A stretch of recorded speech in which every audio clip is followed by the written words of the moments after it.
다들 경계 없이 그냥 무조건 성령 하나님이 우리에게 주시는 거다라고 한국 교회는 대부분 그렇게 경계 없이 받아들이니까 제가 문제 제기를 했던 거고, 지하교회 있을 때부터 계속 문제 제기를 해서 우리 교회는 이제 방언에 대한 이야기를 좀 경계를 하면서 살필 수 있는 질서가 생겼어요. 그런데 아직도 이 부분에 대해서 방언이 좀 우리가 검증되어야 됩니다라고 말하면 날을 세우고 각을 세우는 분들이 많아요. 그런 분들 만나서 싸우면 된다 안 된다? 절대로 싸우면 안 돼요. 그분들이 이해가 되실 때까지 우리가 기다려주는 입장이고, 우리는 먼저 이해한 입장에서 우리가 방언에 대한 어떤 그 바른 개념을 다지고 있으면 뭐 걱정이 없습니다. 로마가 유럽과 중근동 일대를 다 정복했죠. 로마가 지배하게 된 영역 안에 수많은 지방 언어가 존재했고요. 그리고 성경에 나타난 방언은 이상한 소리를 반복하고 뭐 지절거리고 해석도 의미도 전달되지 않는 그런 알 수 없는 이상한 말이 아니라 성경 한번 펴실까요? 사도행전 2장 4절. 사도행전 2장 4절부터 사도행전 2장 4절부터 12절까지를 한번 보시면은 사도행전 2장 4절입니다. 그들이 다 성령의 충만함을 받고 성령이 말하게 하심을 따라 다른 언어들로, 여기 다른 언어 여기다 밑줄 그어 보실까요? 다른 언어, 헤테로스 글로사이스, 이 영어로는 텅, 이 외국 언어들이라는 뜻이에요. 외국 언어들, 다른 나라 언어, 다른 지역 언어들로 말하기를 시작하니라. 다른 지역 언어니까 의미가 있었겠어요, 없었겠어요? 랄랄라 럴럴러 하는 거 그거 아니에요? 그거 아니라 의미가 있는 말들이었다는 거죠. 5절에 보여 그때의 경건한 유대인들이 천하 각국으로부터 와서 예루살렘에 머물러 있더니 이 소리가 나매. 이 소리가 어떤 소리죠? 다른 언어, 헤테로스 글로사이스, 이 얘기를, 이 소리가 나니까 큰 무리가 모여 각각 자기의 방언, 여기 이 방언에도 밑줄 그어 보실까요? 이것도 디알렉토스는 뭐냐면 자기 이 나라 말로 듣는다는 거예요. 그러니까 랭귀지예요, 랭귀지, 자기의 언어. 예. 원래는 이제 자기 말이에요, 자기 말. 자기 말로 알아들었다. 예. 그래서 방언으로 제자들이 말하는 것을 듣고, 들리네? 외국어로 말하는데 내가 들었는데 내가 모국어로 이해를 해요. 듣고 소동하여 다 놀라 신기하게 여겨 이르되 보라, 이 말하는 사람들이 다 갈릴리 사람이 아니냐? 우리 각 사람이 난 곳 방언, 여기도 밑줄 방언, 여기 디알렉토스, 방금 전에 말했던 이 랭귀지 말하는 거예요. 자기 언어로 듣게 되는 것이 어찌미냐? 우리는 바데인과 메데인과 엘람인과 또 메소포타미아, 유대와 갑바도기아, 본도, 아시아, 그리고 부르기와 밤빌리아, 애굽과 및 구레네에 가까운 리비아 여러 지방에 사는 사람들과 로마로부터 온 나그네 곧 유대인과 유대교에 들어온 사람과 그레데인과 아라비아인들이라. 우리가 다 우리의 각 각 언어, 여기 언어에다가 밑줄 그어 보실까요? 언어, 이것도 디알렉토스라고 써 있어요. 디알렉토스, 이것도 랭귀지, 자기 말, 자기 언어로 하나님의 큰 일 말함을 듣는도다. 하나님의 큰 일은 뭐였을까요? 큰 일은 예수님의 십자가의 죽음과 부활하심, 승천, 이런 구원의 서정을, 구원의 역사를 그들이 전했다. 그런 말이거든요. 다 놀라며 당황하여 서로 이르되 이 어찌 된 일이냐 하며. 자, 그래서 여기 지역들을 갖다가 지도책을 펼쳐놓고, 제가 요거 좀 파일을 정리해가지고 지도 위에다 표시를 했는데 좀 이게 좀 원활하지 않아서 죄송합니다. 한번 제가 다음 시간에 꼭 보여드리도록 할게요. 예루살렘을 중심으로 요 지역들을 전부 다 압정을 꽂잖아요. 그러면은 사방에 계란 노른자를 중심으로 흰자가 이렇게 퍼져 있듯이 각기 다른 지역들에서 온 경건한 유대인들이 절기 때문에 예루살렘에 모였어요. 그 모인 사람들이 온 지역들을 말해요. 그 지역의 지방 언어들로 지금 예루살렘에 있는 갈릴리 촌동네 사람들이 막 성령 하나님의 은혜로 막 이 방언을 얻어서 그들에게 말하는 것이 그들의 언어로 들렸다, 이런 얘기죠. 그래서 성경에 말하는 방언은 언어예요, 언어, 지방 언어. 그래서 로마가 유럽 중근동 일대를 다 정복했죠. 당시 언어는 라틴어, 헬라어를 공식적인 언어로 사용했어요. 그때 당시 이제 팍스 로마나, 이 로마가 평정을 했다 그죠. 세계를 갖다가 평정을 로마의 세력 안에 다 놨어요. 그리고 그 로마 지경 안에서 공식적으로 통용 언어는 라틴어와 헬라어였어요. 그 전에 제국이 헬라와 제국이었죠. 헬라 제국이 했던 아주 위대한 일은 언어를 하나로 만들었다는 거예요. 그래서 그 헬라어가 공식 언어로 통용 언어로 되어 있었을 때 그 외에 다른 모든 지방 언어들은 다 지방 언어, 다시 말해서 방언들이라고 표현해요. 방언들. 그러니 당시 지방 언어가 수백 개 존재했던 것이 이제 고증을 통해서 알려졌고, 절대 이상한 소음이나 랄랄라 럴럴러 지금 한국 교회 안에서 하는 그런 방언들은 전혀 아니었다는 거. 사도행전적인 방언은 전혀 아니었 그런 의미가 아니라는 거. 그래서 방언은 절대로 알 수 없는 소리가 아니다. 그 언어를 하는 누군가는 분명히 알아들을 수 있는 의미가 통하는 통용되는 언어고 이해할 수 있는 의미가 확실한 말이다. 이것을 기억하셔야 되고, 또 당시 방언은 그 언어를 쓰는 사람끼리 대화가 가능했고 통역 가능한 언어였다는 거예요. 그래서 아무도 통역할 수 없는 소리는 방언이 아닙니다. 예. 바울도 계속해서 방언을 하거든 통역을 하라고 계속 말해요. 통역이 안 되면 방언이 아닌 거예요. 그래서 방언은 단어와 문장, 문법이 확실한 언어예요. 바울이 많은 방언을 한다 했을 때 그 방언은 알 수 없는 소리가 아니라 히브리어, 헬라어, 아람어, 라틴어 등등 외국 언어들이었다라는 거. 방언에 대해서 오해를 우리가 많이 하는데요. 먼저 우리가 어떤 오해를 하냐면 성경에 나타난 방언은 하늘의 언어라고 착각을 하거든요. 하늘의 언어가 아니에요. 땅 위에서 사용하는 언어예요. 누가 그래요? 하늘의 언어라고? 책에서 어떤 장로님이 써가지고 그게 하늘의 언어라고, 한국교회 모든 신학을 하는 교수님들도 그걸 하늘의 언어라고 그래요. 방언을. 참 웃기고 그래요. 분명히 여기서 이 땅 위에서 통용되어지는 땅의 언어예요. 하늘의 언어가 아니라 실제로 일정 지역의 사람들이 사용하는 언어였고, 방언은 영적인 언어가 아니에요. 영적인 언어래. 또 영의 말이라. 아니에요. 사람들이 의사소통을 할 때 시장판에서 흔히 가격은 이거 얼마예요? 이 1,000원이에요. 500원만 깎아줘. 뭐 이렇게 말이 통하는 그런 그 통용되어지는 언어예요. 방언은 기도의 언어가 아니에요. 또 막 하늘의 언어다, 영의 언어다, 기도의 언어다. 기도할 때 아니에요. 이거 직접적으로 사람들이 의사소통할 때 썼던 말이에요. 사도행전에서도 방언이 터지고서 뭐 했어요? 그 사람들이 무릎 꿇고 그 자리에서 방언 기도했어요? 아니에요. 복음을 전했단 말이에요. 방언은 그 지방 사람들이 통용하기 뭐 했어요? 지금 여기 본문에서 뭐라 그래요? 하나님의 큰 일을 말했다 그러지 기도했다 그래요? 누군가는 들었고 누군가는 말했어요. 이해가 됐다는 얘기죠. 방언은 지방 언어라는 뜻입니다. 방언은요 사람의 언어였어요. 사람들이 흔히 사용하는 언어였다는 거죠. 방언은 통역이 가능한 언어예요. 그러니까 바울은 방언을 하면 꼭 통역을 하래요. 이 말은요 그 언어를 아는 사람이 또한 통역 또는 통역 또한 할 수 있는 말인 거거든요. 그러니까 이 언어적인 재능, 언어 감각이 뛰어난 사람, 여러 언어를 구사할 수 있는 사람, 이건 방언의 은사를 가진 사람이에요. 외국어 언어 능력, 이게 오늘날로 표현하면 방언인 거죠. 그래서 이런 은사를 가진 사람은 통역, 통변을 꼭 해서 다른 사람들도 다 그 의미를 좀 공유할 수 있게 해라. 그게 바울의 처음부터 끝까지 일관된 자세였어요. 그래서 방언은 의사소통의 수단이었다는 거. 그래서 우리가 방금 읽었던 그 뭐 바데인 구절에 보면 바데인 있잖아요. 파르티아를 말해. 파르티아라는 지역, 메데인, 메디아, 엘라민, 또 메소포타미아, 유다, 그 갑바도기아, 본도는 폰투스를 말해요. 폰투스, 아시아, 부르기아, 밤빌리아, 애굽은 이집트를 말하고요. 구레네, 그 가까운 여러 리비아 지방 여러 지방에 사는 사람들, 로마로부터 온 나그네 곧 유대인 유대교에 들어온 사람들과 그레데인 아라비아인들이라 우리가 다 우리의 각 언어 디알렉토스로 하나님의 큰 일 말함을 듣는도다 이렇게 말한. 그래서 유대를 제외한 15개 민족의 언어로 하나님께서 행하셨던 큰 일이 들려지게 된 거죠. 그들은 말했고 그들은 들었고.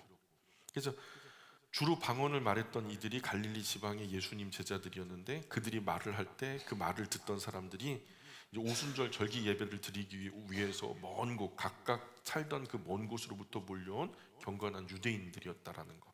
그런데 신기하게도 성령 강림 이후에 이들이 달려온 곳이 각각 자기가 살던 곳 지방 언어를 쓰는, 그래서 서로 말하면 참 소통이 잘 안 되는 그 지역이었는데, 근데 이 예수님의 제자들이었던 이 사람들이 성령의 강림을 받으면서 얻었던 이 방언의 능력으로 통역 없이도 다 들릴 그런 언어들을 구사했다라는 거예요. 그래서 방언은 글로사, 언어라는 거예요. 통, 알아들을 수 없는 그 이제 언어는, 예를 들어 멍멍 그러면은 모르죠. 멍멍 어떤 의미예요? 멍멍 뭐 왜 못 알아들어요, 장로님? 제가 말하잖아요. 멍멍. 이거는 글로사예요. 그냥 소리 울리는 꽹과리. 무슨 의미인지 몰라요. 이거는 이제 알아들을 수 없는 그 소리를 말하는 거고, 디알렉토스는 엄연히 랭귀지예요. 언어 체계가 있어요. 의사소통이 돼요. 그 언어가 아닌 소리는 일차적으로 방언이 아니다. 그래서 한국 교회에서 방언이라고 할 때 그것이 언어학적으로 의미가 번역이 돼야 방언이지, 랄랄라 널널러 한다고 그게 다 방언이 아니다. 가짜다.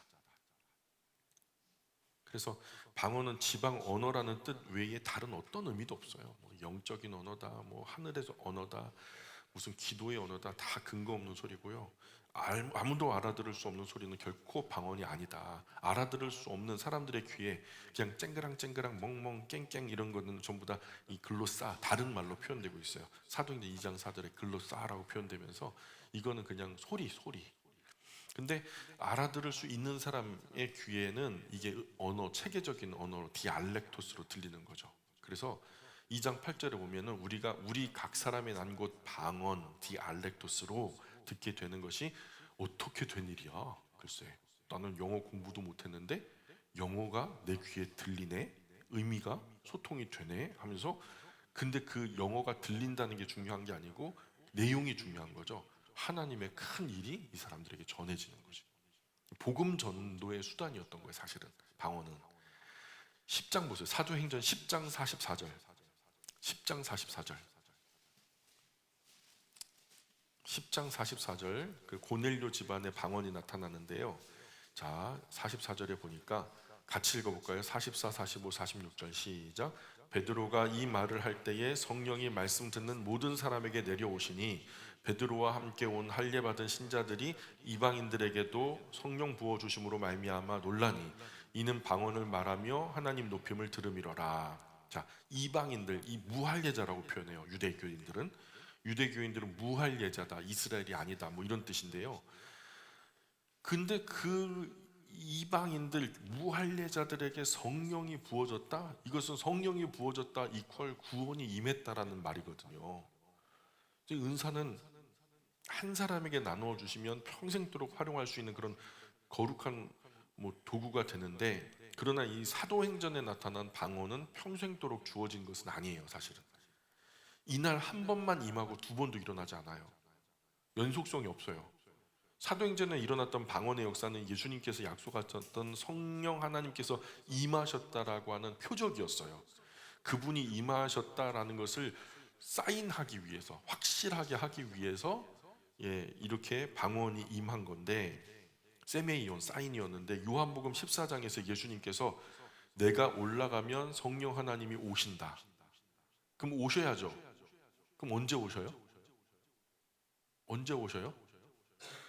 이게 사인으로 온 거예요. 지금 오셨다는 거예요. 성령 하나님이 오셨다라는 증거로 방언이 임한 거예요. 그 약속, 오늘 이 방언의 역사와 함께 이루어졌다는 표적이에요. 표적. 마지막으로 이제 마침표를 찍으신 거죠. 약속했던 성령 오신다 그랬지? 오늘 오신 거야. 그 오신 거야 하면서 이제 사인을 주시는 거죠.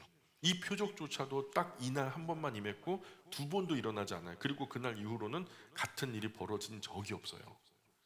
성령 하나님께서 강림하신 그날 아마도 베드로는 방언, 외국어 했을까요, 안 했을까요? 베드로, 수제자 베드로 방언 했을까요, 안 했을까요? 아니, 했어요. 베드로가 전하는 걸 듣고서 3천 명이 막 몰려 들어가지고 나도 그분의 이름으로 세례를 받겠다 무릎 꿇었잖아요. 베드로 방언 했어요, 안 했어요? 했다니까요. 베드로 방언 했어요.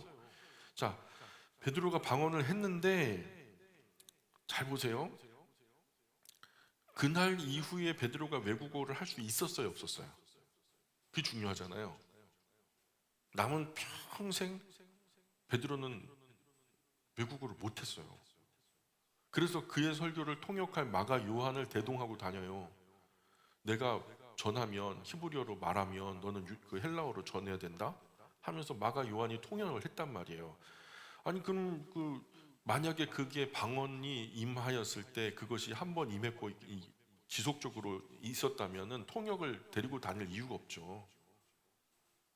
그리고 복음을 글로 쓸 때는 실로아노가 대피를 하고, 요한의 직계 제자 중에서 파피아스라고 하는 사람이 남긴 글에는 베드로는 외국어를 못했다 이렇게 직접적으로 기록이 나와요. 베드로는 외국어를 못했대요. 오순절에 나타난 것은 은사가 아니고요, 표적이에요. 표적. 성령이 임하셨다라는 표적이에요. 사도행전의 기록자인 누가도 그 외에 모든 사람들도 이 표적이 나타난 것을 부인할 수 없었던 거죠. 그러니까 고넬료의 집에 나타난 방언도 은사가 아니고 표적이었어요. 사실은 무슨 표적이었냐면, 이제 두 번째 이 목적이 있는 기적을 갖다 표적이라고 말하는데, 고넬료의 가정에 이제 할례 받지 않은 이방인에게 성령이 부어진가를 이제 표적인 것은 이방인에게도 구원이 임한다라는 것을 보여주기 위한, 성령 하나님께서 부어지면 구원도 함께 가는 거니까 유대인은 그동안 구원은 누구 거예요? 다 유대인 거예요.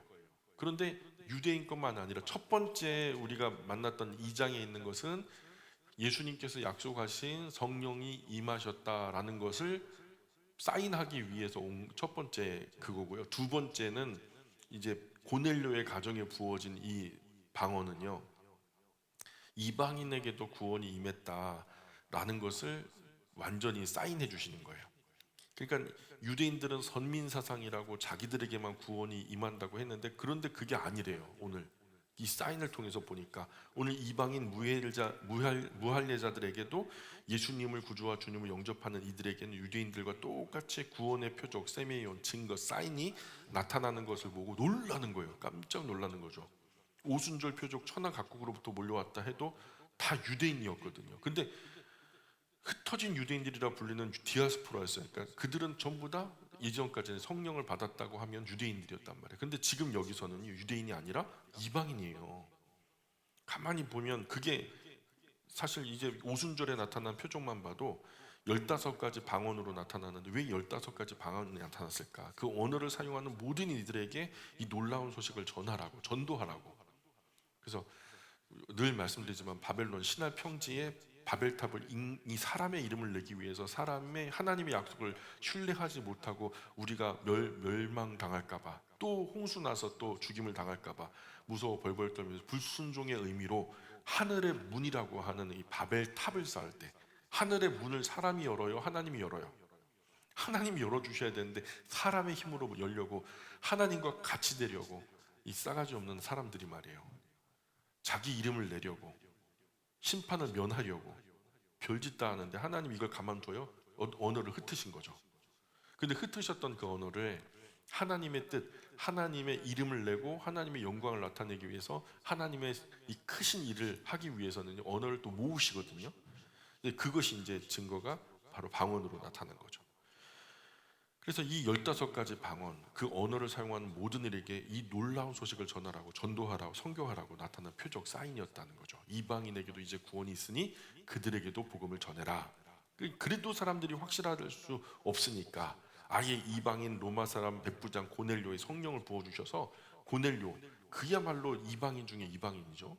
그 사람들 그 가정 안에 기름 부어주시면 성령으로 사인을 주신 거죠.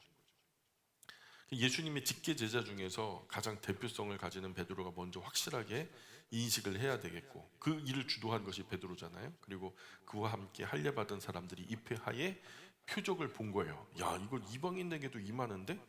그래서 시리아 안디옥에서 이방인들에게 구원의 복음이 전해진다라는 이야기를 듣고 예루살렘 교회가 난리가 난 거죠. 어떻게 그런 일이 있을 수 있어? 거짓말하지 말어. 이상해. 뭔가 뭐 이단 사입이 아니야? 그래서 예루살렘에 있었던 예수님의 직계제자 사도들이요, 야, 믿을 만한 사람 보내갖고 사건 조사 좀 해보자. 진짜로 그런가? 그래가지고 그때 당시 모두에게 공신력을 얻었던 바나바가, 위로의 아들 바나바가 시리아 안디옥으로 가가지고 시리아 안디옥 교회에 모인 사람들을 보니까 유대인들만 아니라 이방인들도 많이 모였어요. 그런데 정말로 그들에게 성령이 임하신 것을 눈으로 확인한 거죠. 그 나중에 이것을 가지고 예루살렘 총회에서 예수님의 이제 복음으로 구원 얻는 이런 얘기를 이제 예루살렘 총회에서 할 때에 이게 예로 나와요. 시리아 안디옥에서 이런 일이 있었다는, 이걸 어떻게 해야 되나, 할례를 받고 들어오라 해야 되나 아니면 그냥 들어오라 해야 되나, 이런 이야기를 고민할 때 베드로가 나서서 자기 고백을 해요.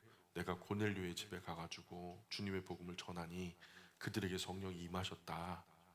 그러니 바울이 지금 하는 말이 맞다. 어떤 장치를 주지 말자. 이 주님의 복음만으로 구원의 안으로 들어오게 된 것을 우리가 봤다. 그러니 기본적인 인격적인 부분들, 음식에서 정말 우상에 바쳐진 것들, 목매어 그 죽인 것들, 이런 것들을 거절하면서 최소한의 것만 지키면 우리가 같은 그리스도인으로서 좀 담장을 헐자. 이렇게 예루살렘 총회에서는 결론이 난 거예요. 그러니까 이게 만약에 이 사건이 없었다면, 고넬료의 사건이 없었다면 바울이 전한 복음도 사실은 다 숲으로 돌아갈 수 있었던 그런 상황이었죠. 이 일 때문에 지금 결국에는 예루살렘 교회가 이렇게, 사도행전 11장 볼까요?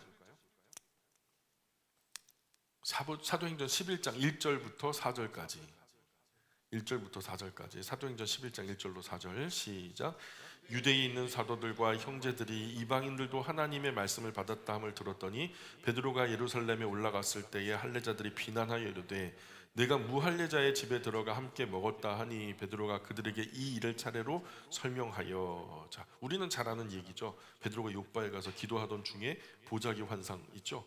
거기에 온갖 그냥 레위기에서 먹지 말라는 것들이 가득 담겨져 갖고 내려왔는데 하나님의 음성이 먹어라. 그래서 나는 여태까지 이런 거 먹어본 적이 없어요. 또 먹어라. 세 번 똑같이 했다 그러죠. 내가 정하다 한 것을 네가 부정하다 하면 안 된다. 먹어라. 그래가지고 이제 그런 이야기를 전하면서, 그것이 먹은 음식에 관한 얘기예요? 아니면 이방인에 관한 얘기예요? 이방인에 관한 얘기였다. 결국에는 흘러가는 맥락이 그렇게 됐잖아요. 11장 15절 보세요. 11장 15절, 사도행전 11장 15절.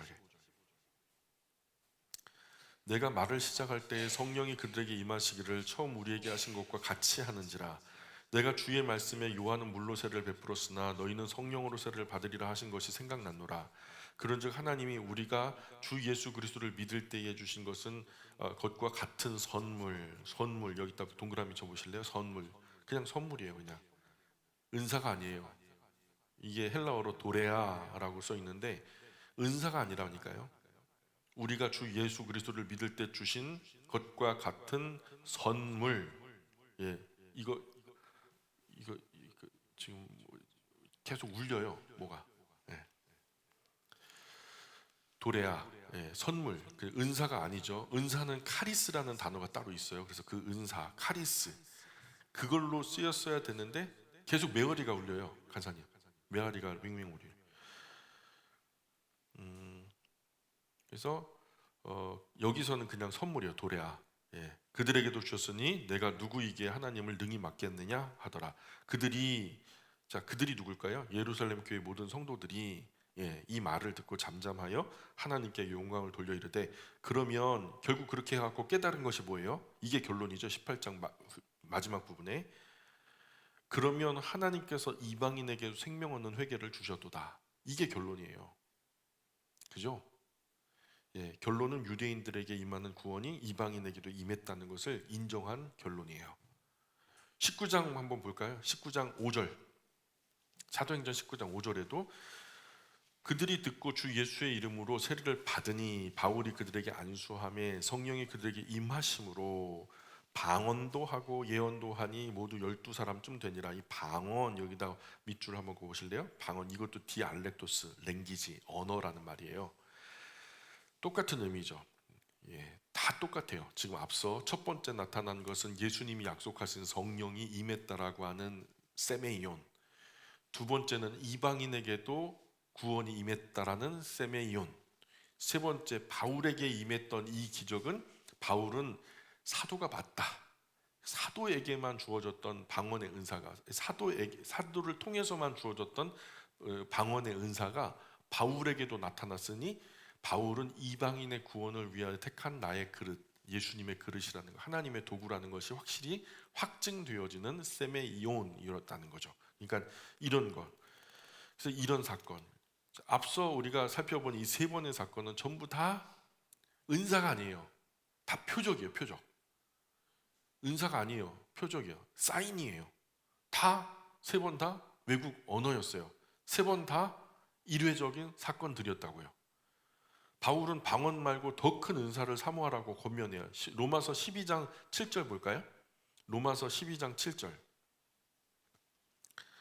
로마서 12장 7절 8절 보시면, 혹 섬기는 일이면 섬기는 일로, 혹 가르치는 자면 가르치는 일로, 혹 위로하는 자면 위로하는 일로. 위로하는 것은 이제 카운슬링이죠. 그러니까 권사님들이 하는, 권면하고 위로하는 일을 말하는 거예요. 구제하는 자는 성실함으로, 다스리는 자는 부지런함으로, 긍휼을 베푸는 즐거움으로 할 것이니라. 그래서 성령의 은사는 폐하지 않으셨어요. 성령의 은사는 9가지만 국한된 게 아니에요. 바울은 에베소에 가면은 또 다른 은사를 이야기하는데 성경의 많은 곳에 더 많은 은사를 얘기하기 때문에 은사는 뭐 몇 가지 성경에 나타난 것이 아니라 보따리 앞쪽에 쏟아진 것만 대략 바울이 전한 것이 그런 것들이고, 보따리 안에는 수많은 은사들이 더 많아요. 그래서 이런 다윗에게는 음악의 은사, 오홀리압 부살렐에게는 기술의 은사, 솔로몬에게는 지혜의 은사, 정치 행정의 은사, 통전적으로 성경을 읽다 보면 처음에는 문자에 갇히다가도 나중에는 하나님의 정서와 그 마음이 이해되면서 하시고자 하시는 말씀의 깊은 뜻을 이해할 수 있는 더 큰 은사, 더 좋은 은사, 더 큰 은사 얼마든지 있거든요. 다만 그런 것들을 검증하고 수용하자, 그런 취지. 그리고 활용할 때는 말씀에서 허락하신 지침을 따라서. 그래서 뭐 그런 의미로 이제 설명을, 은사에 대한 설명을 한 건데, 방언을 은사에 지금, 자, 고린도전서 14장 한번 보세요. 이 방언을 하는 사람들이 이 말씀을 가지고 자꾸 공격을 하거든요. 아유, 목사님, 방언은 성경에서도 지지하고 있는 바예요. 목사님이 철이 없어서 공부를 못해서 잘 모르시나 본데 하면서 서울에 있는 모 성도님이 메일을 보내오셨네요. 그래가지고 한번 보세요. 여러분 어떻게 생각하시는지. 고린도전서 14장 2절, 1절, 2절, 3절 같이 읽어볼게요. 1절, 2절, 3절. 고린도전서 14장 1절, 2절, 3절 시작. 사랑을 추구하며 신령한 것들을 사모하되 특별히 예언을 하려고 하라. 방언을 말하는 자는 사람에게 하지 아니하고 하나님께 하나니, 이는 알아듣는 자가 없고 영으로 비밀을 말함이라. 그러나 예언하는 자는 사람에게 말하여 덕을 세우며 권면하며 위로하는 것이요. 예, 있죠. 제 성경에만 있는 게 아니죠.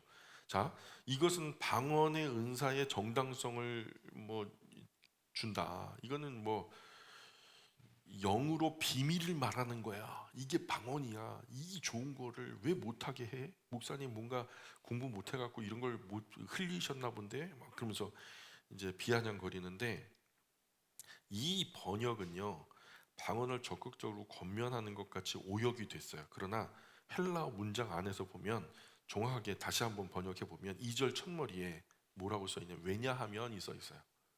2절 첫머리에 왜냐하면, 거기 한번 여러분도 써 놓으세요. 성경에다가 2절 앞쪽에다가 왜냐하면이라는 단어가 누락돼 있는데 원어 성경으로 보면 그게 써 있다니까요. 왜냐하면 부정문의 의미를 정확하게 번역하지 못해서 이거 부정문이에요. 자, 이 문장의 원문상의 정확한 의미로 다시 한번 해석해 보면 이야기가 달라질걸요. 바른 번역, 성진역으로 한번 제가 읽어드릴게요. 자, 고린도전서 14장 1절, 2절 한번 3절까지 다시 한번 제가 번역해서 읽어드릴게요. 사랑을 따라 구하라.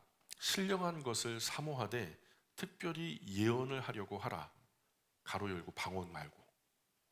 왜냐하면 방언을 말하는 자가 말을 사람들에게 하지 아니하고 반대로 엉뚱하게 생뚱맞게 하나님께, 여기서 하나님께 호데오, 그 하나님 여호와 하나님이 아니에요. 그냥 데오로 돼 있어요. 우리의 하나님 말하는 게 아니라 일반적인 어떤 의미의 신들을 말하는 거예요. 이 하나님 여호와 하나님 한 분만을 말하는 게 아니라 신에게, 우리가 신하면은 좀 범위가 크죠. 그래서 신께 말하기 때문에 영으로 비밀을 말한다고 하지만 알아듣는 자가 없다. 그러나 예언하는 사람은 사람에게 말을 해서 덕을 세우며 권면하며 안위한다. 예, 이렇게 얘기하는 거죠. 자, 그러면은 지금 이렇게 번역되어진 바른 번역을 들으시면 방언을 하란 말하는 것 같아요? 하지 말라 말하는 것 같아요? 방언은 그 사람의 영이 기도하는 것으로 정의한 문장이 아니죠. 그죠? 정확한 의미는 방언을 추구하지 말고 특별히 예언을 사모해야 할 이유를 말하는 문장이에요. 방언을 지지하는 것이 아니라 방언보다는 예언을, 바르게 성경을 가르치는 것을 해야 된다라는 것을 지지하는 문장이죠. 아무도 알아들을 수 없는 이상한 방언을 두고 하나님께 기도한다고 주장하는 사람은 바울이 한 말이 아니라 고린도 교회의 어떤 사람들 이상한 소리로 기도하면서 그의 영이 하나님께 비밀을 말하는 거라고 주장해요. 바울은 그런 소리는 아무도 알아들을지 못하니까 잘라서 말하고 교회에도 아무런 덕이 되지 않는다 이렇게 말하고, 이런 주장에 대해서 바울은 영의 비밀을 기도한다라는 그들의 주장을 인정하지 않았어요. 뿐만 아니라 반드시 통역을 하게 해서 알아듣게 하고 다 같이 아멘하게 하라 이렇게 다그치는 거예요. 지금 바울은 방언하지 마라 될 수 있으면. 그러니까 방언을 하나님께 기도하는 거라고 해석하고 그 방언으로 기도하는 비밀이 복음의 비밀이래요. 예? 지금 이게 이제 14장 2절의 비밀이 미스테리한데, 평택대학교 김동수 교수님이 쓴 이제 그 복음의 비밀이라는 말이, 그래서 그분이 이제 주장하기를 이건 복음의 비밀이다 이렇게 해석을 했어요. 그래서 이 한번 생각해, 상식적으로 생각해 봐요. 자, 진짜 우리 다 찻대고 포대고 다 상식적으로 생각해 보자고요. 방언을 하는 사람은 하나님께 기도하는 것이다. 근데 그 방언으로 기도하는 그 비밀이 복음의 비밀이다. 자, 이렇게 해석하면 사람이 하나님께 복음의 비밀을 기도로 가르쳐 준다라는 결론이 되는 거죠. 이해되세요? 사람이 하나님께 복음의 비밀을 가르쳐 준다. 맞아요? 고린도 교회 1년밖에 되지 않은 성도들이 하나님께 뭘 가르쳐요? 그것도 하늘의 언어로? 이게 이치에 맞아요? 하나님이 배우셔야 돼요? 바른 번역으로 고린도전서 4장 1절부터 4절까지를 재해석해 보면 이렇게 말해야 돼요. 사랑을 따라 구하라. 신령한 것을 사모하되 특별히 예언을 하려고 하라. 왜냐하면 방언을 말하는 자가 말을 사람에게 하지 아니하고 신에게 말하기 때문에 영으로 비밀을 말한다고 하지만 알아듣는 사람이 아무도 없다. 그러나 예언을 말하는 사람은 사람에게 말하여 덕을 세우며 권면하며 안위하는 것이다. 방언을 말하는 자가 자기 자신만을 세우지만 예언하는 자는 교회를 세운다. 이렇게 말하는 거예요. 그죠? 제가 참 막 마주를 걸고 있어요. 거의 다 됐어요. 이제 한 두세 분만 주무시면 완전 초토화되는 거예요. 자, 그러니까 방언 기도를 하라는 말인가요? 하지 말라는 얘기인가요? 하지 말란 얘기죠. 바울 같은 분은 아홉 나라의 언어를 했대요. 9지역. 그러니까 그 외국어를 한 9개 정도 구사했다고 그래요. 언어 감각이 특출해서 남들보다 몇 배는 빨리 배우고, 그건 바로 방언의 은사예요. 그게 외국 언어 은사. 독일의 어떤 천재는 60개 언어를 한대요. 근데 언어 하나 배우는데 한 3개월이면은 기본 소통이 다 된대요. 언어 체계가 뭐 나름대로 어떤 노하우가 있는지, 우리가 먹고 사는 거 다 비슷하잖아요. 그런 걸 딱 집어가지고 3개월 안에 그것만 딱 이제 단어나 뭐 문장의 흐름 이런 것들 간파해가지고 그 지역에 가고 딱 3개월만 그 사람들하고 대화해 보면 언어 소통이 된다는 거예요. 이런 사람이 바로 방언의 은사자예요. 그런데 신비한 영역이 아니에요. 이거는 그냥 외국어 언어 능력이지. 14장 14절 보세요. 고린도전서 14장 14절. 또 이걸 또 공격하는데요.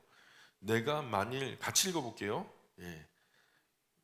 깊은 영적인 세계에서 같이 읽으셔도 돼요. 예. 자, 14장 14절 시작. 내가 만일 방언으로 기도하면 나의 영이 기도하거니와 나의 마음은 열매를 맺지 못하리라. 자, 이렇게 이 부분도 바르게 번역을 해보자면, 내가 만일 방언으로, 자, 여기 내가 지금 만일 현재 여기서 방언으로 기도한다면 그렇다면 과거로부터 지금까지 바울이 방언으로 기도했다는 말인가요? 안 했다는 말인가요? 예? 자, 다시 한번 제가 헷갈리는 분이 있을 수 있었고 다시 한번 말씀드립니다. 내가 만일 방언으로 여기 보세요. 내가 만일 지금 현재 여기서 방언으로 기도한다면 이라고 했잖아요. 그러면 그렇다면 과거로부터 지금까지 바울이 지금 이전까지 방언으로 기도해 왔다는 말인가요? 안 해왔다는 말인가요? 안 했다는 말이죠. 자, 나의 영이 기도하지만 나의 마음에는 열매가 없으리라. 이걸 가지고 어떻게 공경하냐면 바울도 방언으로 기도했어 막 그러더라. 바울이 방언으로 기도했단 얘기예요. 이 문장 가정법 현재 부정문이에요. 이 구절은요, 바울이 과거로부터 일반적으로 방언으로 기도하지 않았다는 증거가 되는 구절이에요. 왜냐하면 바울이 이 말씀을 하신 것은 바울이 그런 기도를 하고 있다는 말이 아니거든요. 오히려 지금 현재 자신이 고린도의 어떤 사람들처럼 알 수도 없는 이상한 소리로 기도한다면 누가 볼 때는 나의 영이 기도한다라고 말하겠지만 나의 마음에는 아무 열매가 없지 않겠냐 하는 의미예요. 그래서 부정문으로 쓰여 있는 거예요. 바울뿐만 아니라 사도들 중에 아무도 방언으로 기도한다고 기록된 부분은 그런 분은 없어요. 없었어요. 14장 15절도 보세요. 14장 15절에도 그러면 내가 어떻게 할까? 내가 영으로 기도하고 또 마음으로 기도하면 내가 영으로 찬송하고 또 마음으로 찬송하리라. 자, 여기서 보니까 이것도 방언을 한다는 얘기를 하는 거예요. 주장을 하기를.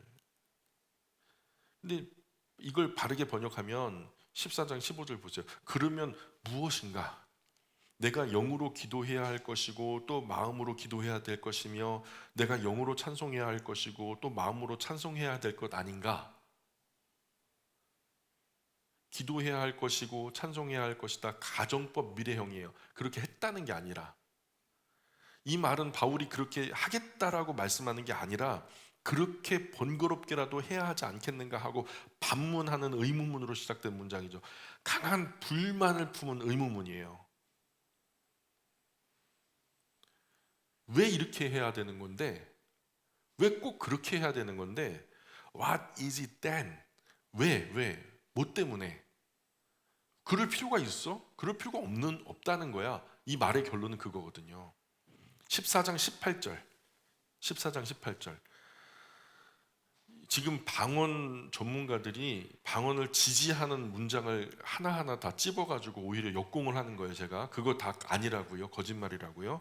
14장 18절. 내가 너희 모든 사람보다 방언을 더 말함으로 하나님께 감사하노라. 봐라, 바울이 방언을 더 말했다고 하지 않냐. 그러게 하나님께 감사한다 하지 않냐. 바른 번역 볼까요? 14장 18절. 내가 너희 모든 사람보다 외국어들을 많이 말하는 것을 나는 하나님께 감사한다. 이건 방언, 은사로서의 방언이 아니라 외국 언어를 자기가 더 많이 구사하고 있다는 거예요.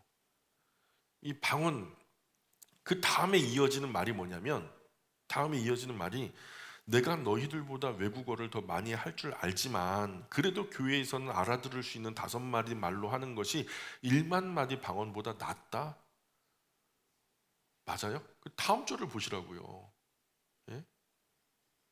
나는 너희들보다 외국어를 많이 할 수 있어. 그래서 난 참 감사해. 그래도 교회에서는 알아들을 수 있는 5마디 말로 말하는 것이 1만 마디 방언보다 나은 거야.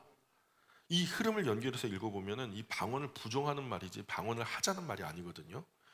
방언을 주장하는 사람들은 이 구절을 오해해서 바울은 방언을 더 많이 했다라고 오해하고 착각하는데 이분들은요 영어나 헬라어나 히브리어를 못해서 못하는 게 아니라 국어를 못해서 헷갈리는 거지. 국어를 못해서. 국어를 잘하면 다 이해할 수 있는데 고린도전서 14장 14절에서 이미 바울은 방언으로 기도하지 않았다라는 것을 확인했어요. 그죠? 따라서 바울이 말하는 방언은 방언으로 기도를 많이 했다는 말이 아니에요. 외국 언어들을 많이 구사할 수 있었다는 말이지. 바울은 외국어 실력이 특출했어요. 히브리어, 헬라어, 아람어, 라틴어, 길리기아 방언 등등 지금 성경에서 확인할 수 있는 것만 해도 5가지 언어를 할 수 있었어요.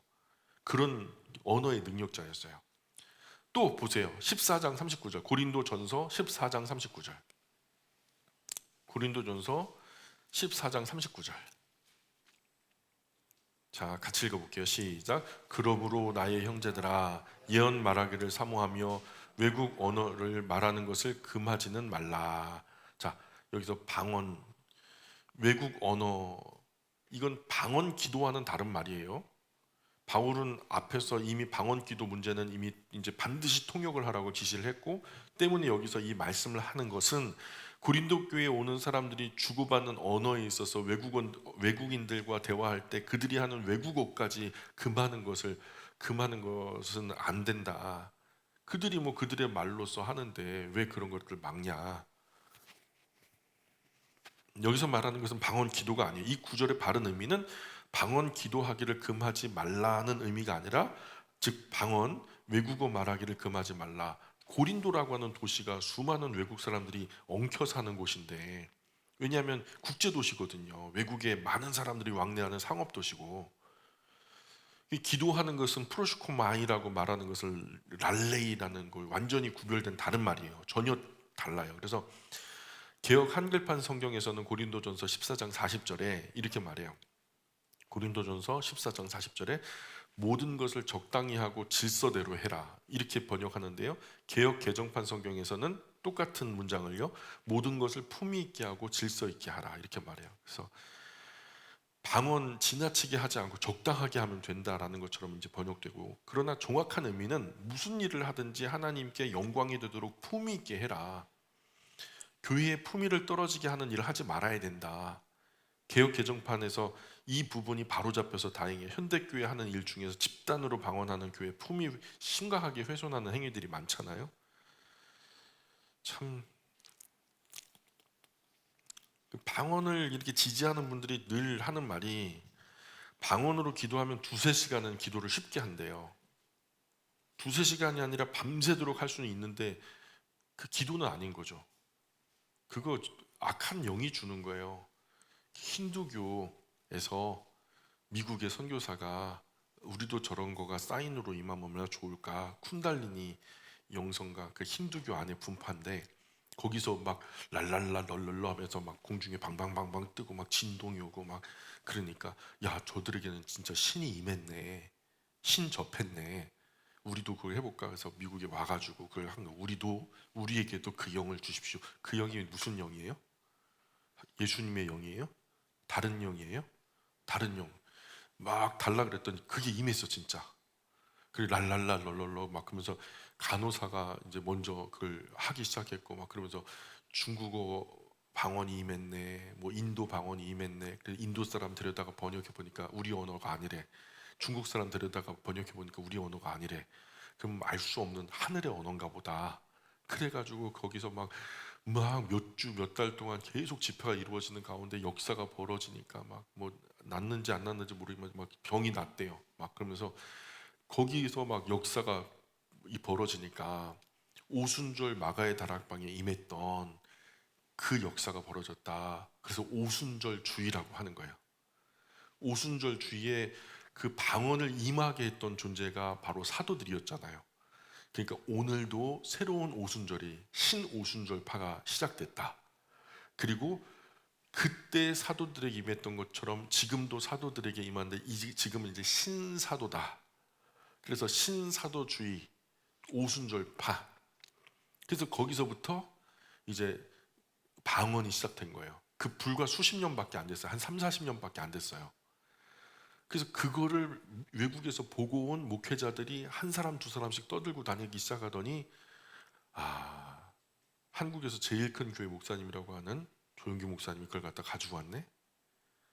그리고서 막 그때 당시 뭐 여의도 순복음교회 성도들이 100만 명 넘어갈 때 한 번 모이면 2, 30만 명이 막 모였으니까 정치인들도 무수하게 거기에다가 그림 걔도 방언을 하는데 하나님의 자녀가 돼 방언하지 못하는 게 말이 되냐 하면서 방언을 지지하기 시작했는데, 이 분별력, 그때 당시 신학도 성경도 제대로 아는 목회자가 많이 없었거든요. 그러니 그 한국교회 강산에서 비행기 타고 막 3천 명씩 떼거지로 목사님들이 수백만 원씩 내가 가서 여러 차례에 걸쳐서 신사도주의 운동, 오순절파 영성을 그대로 가지고 온 거예요. 순복음의 영성이 그래요. 그 오순절주의예요. 성경을 중요하게 여기는 게 아니라 신비한 어떤 현상을 중요하게 여기는 거예요. 성경은 둘째야. 지금 일어난 현상이 중요하지. 막 병이 바로 치료돼야 되고 방언이 나타나야 되고 막 이렇게 본다니까요. 그래가지고 우리나라의 방언이 이렇게 급박하게 흥화하게 된 거예요. 방언은 성경이 말하는 방언은 그런 방언이 아니에요. 예. 방언은 천국 언어고 방언은 천사의 말이다. 전혀 아니에요. 이거 입증할 만한 성경적인 근거가 돼서 뒷받침해 줄 만한 성경 구절은 단 한 구절도 한 마디도 없어요. 방언할 수 있다는 것은 구원받은 증거다? 거짓말이에요. 거짓말이에요. 그거요. 구원받았다고 하기보다는 악한 영에 씌인 거죠. 방언 못하는 사람은 성령 받지 못했다? 뭐 이렇게 얘기하는데 그 거짓말이에요. 100% 거짓말. 아니 아볼로도 방언 받지 못했어요. 병치를 위해서 기도할 때는 방언으로 기도해야 효과가 크다. 그래야 병마가 떠나간다. 거짓말이 거짓말. 방언으로 기도하는 사람은 대체로 신앙이 아주 좋다. 거짓말이에요. 순뻥이에요. 보통은 신앙이 좋다는 것은 어디서 판단해요? 하나님의 말씀을 기준으로 바르게 사는 사람이 신앙이 좋다. 그렇게 말하죠. 근데 그런 사람들 치고 성경 중요하게 여기는 사람 못 봤어요. 그러니까 신앙이 대체로 안 좋다. 저는 그렇게 봐요. 위험한 신앙의 소유자다. 저는 그렇게 봐요. 귀신 방언 기도는 제일 무서워한다. 귀신이 쫓아왔다가 방언 기도하면 다 물러간다. 거짓말이에요. 마귀와 귀신들이 제일 좋아할걸요. 어느 한 그 여자분이 교회 이제 모처럼 마음 먹고 제대로 다니기로 하고서 이제 신앙생활 하는데 너무 기분이 좋은 거예요. 그러니까 이렇게 막 신앙생활 하다가 방언이 임했네. 그러니까 성령이 나에게 임하셨다. 나에겐 구원이 확실하게 임했다라고 막 하는데 어느 날 자기 동네 사는 후배 그 동생이 나도 교회 다니겠다고 해서 온 거예요. 와가지고 같이 이제 막 열심히 하자. 우리 정말 열심히 믿자 하면서 했는데 이 동생이요 아직까지 그 점치는 걸 끊지 못했어요. 그러니까 언니 나랑 한 번만 가보자. 언니는 안 들어와도 돼. 그러니 바깥에 있고 나만 한번 들어갔다 나오게 점집 앞에서 이제 세워놓고 동생이 들어갔는데 얼마나 안타까워요. 동생이 너무 안타까운 거예요. 아직도 예수님의 구원을 뭐 믿지 못하고 막 이렇게 점치러 다니는 우리 동생 하나님 좀 살펴주세요 하고서 그 대문간에 앉아가지고 막 방언으로 막 방방 뛰면서 기도한 거예요. 그랬더니 갑자기 대문을 팍 차고 나와가지고 무당이 한다는 말이 야 이년아 귀신 좀 그만 부르라고 충분히 왔으니까 그만 불러라 막 그러더래요. 참나 실제 있었던 사건이에요. 그러니까 이제 지금 귀신이 방언 기도를 무서워한다고요? 뻥치지 마세요. 귀신이 방언 기도 제일 좋아할걸요. 오히려요. 더러운 영은 하나님을 향한 이 사람의 질서 있고 정연한 기도의 말들을 더 무서워해요. 맑은 정신과 또렷한 선명한 기억을 가지고 전인격적으로 하나님 사랑합니다. 이렇게 고백하는 것을 악한 사단과 더러운 귀신들은 제일 무서워해요. 근데 그걸 갖다가 혓 끝을 획가닥 잡아 돌려가지고 면에서 꼬아버리면 이거 뭐 평생 기도하는 거 다 헛방이 돼버리니까 방언도 하지 못하면서 어떻게 신앙생이 될 수 있는가? 방언도 못하고서 뭐 목사가 되는 건 말이 되는가? 뭐 이런 식으로 비판하는데 저는 방언을 못해야 목사가 될 수 있다. 저는 그렇게 생각해요. 방언을 못하는 분이 신앙을 해야 된다라고 생각해요. 우리 박형제님 방언 못하죠? 자격 있는 거예요. 네, 자격 있는 거예요. 합격. 합격. 그리고 또 방언 못하는 사람은 개보다 못한 사람이다. 예, 이 주장하는 분도 개보다 못한 분이에요. 예, 개는 이런 어리석은 주장 안 할 테니까. 또 방언의 은사는 모든 은사의 통로다. 거짓말이에요. 예, 그렇게 말하는 성경 구절이 없어요. 방언을 반대하는 것은 성령 회방죄다. 누가 그래요? 오히려 방언을 성령 하나님께서 주셨다고 잘못 증거하고 잘못인 줄 알면서도 불순한 의도로 계속 거짓 방언을 조장하는 사람 사기치는 거고 오히려 방언을 주장하는 사람들이 오히려 성령 회방죄예요. 한번 해볼까요? 한번. 예? 방언을 반대하는 죄는 용서받지 못한다. 저는 결사 반대, 절대 반대. 예. 심지어 이제 성령의 불세례를 받아야 방언할 수 있다. 뭐 이렇게까지 주장해요. 불세례. 성경에 나타난 불세례는 세례 요한의 물세례, 즉 회개를 권고하는 물세례가 있었고요. 예수님께서 말씀하셨던 불세례는 심판을 말해요. 이 불의 심판, 이 지옥불을 말하는 거예요. 그럼 지옥불 받으세요? 불세례를 받아야 된다? 이런 주장을 해요. 지옥불의 심판을 받은 사람들이라는 거예요. 자기들은 방언을 하기 때문에 불세례를 받은 사람들이다. 참 말도 안 되는 소리 하고 있어요. 그죠? 방언 못하는 사람은 체험 없는 죽은 신앙의 소유자다. 뭐 이렇게 주장. 방언 못하기에 도리어 감사하세요. 방언 못하니까. 예, 방언하는 사람도 금하기를 간절히 소망합니다. 방언하는 사람들은 직통 계시를 받아서 예언도 할 수 있다. 이렇게 말해요. 항상 방언과 예언이 쌍쌍이 다니지 않냐? 그러면서 직통 계시를 받는 거다. 직통 계시는 직통 계시지만 계시를 내리는 존재가 하나님은 아니에요. 그 계시의 주체자가 하나님은 아니고 계시는 직통 계시는 받긴 받는데 다른 영이에요. 아마도 귀신? 예. 방언으로 기도하면 속이 후련하고 기도한 것 같다. 본인 생각이고. 우리 마음의 감정은 사람을 속일 때 마귀와 귀신들이 사용하는 도구예요.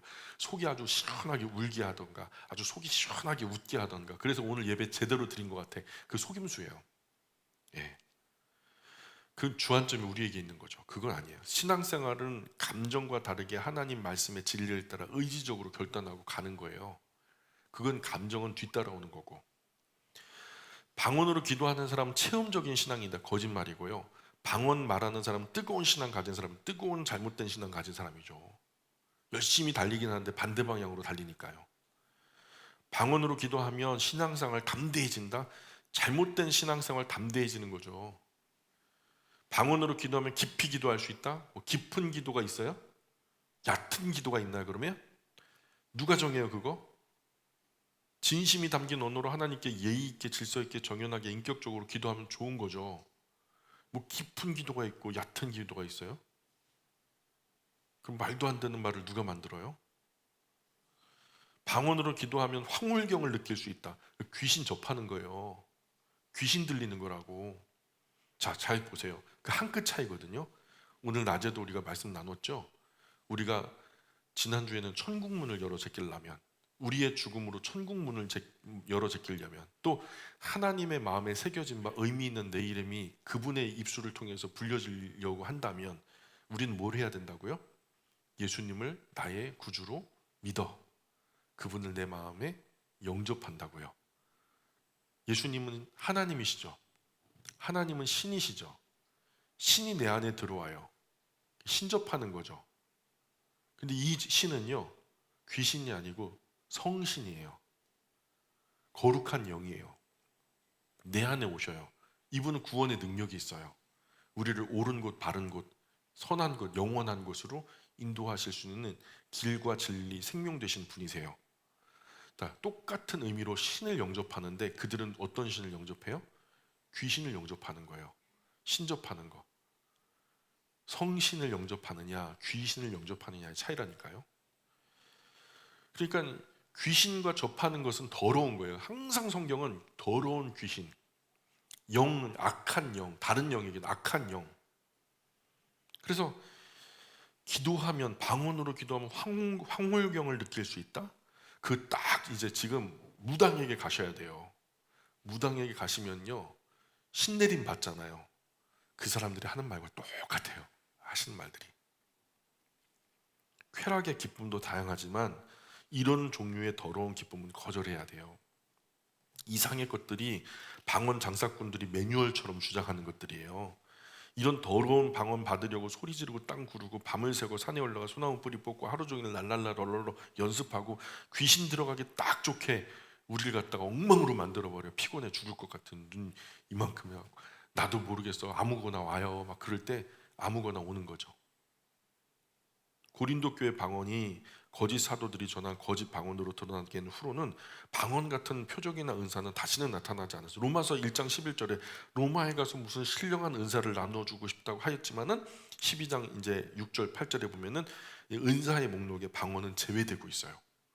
방언이 제외되고 고린도 교회, 그러니까 성경에는 방언이 딱 4번이에요. 자, 마지막 정리해요. 딱 1분만 주세요.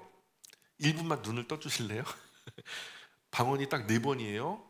사도행전 처음 머리에 나오는 예수님께서 약속하신 성령이 임했다고 했을 때 그때 임했던 그 방언, 그거는 예수님의 약속이 이루어졌다는 세메이온이었다.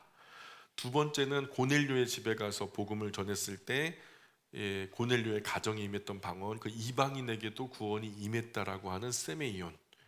바울이 주님의 복음을 전했을 때 그 가정에 복음이 이제 전해질 때 성령께서 임하셔서 방언을 주셨죠.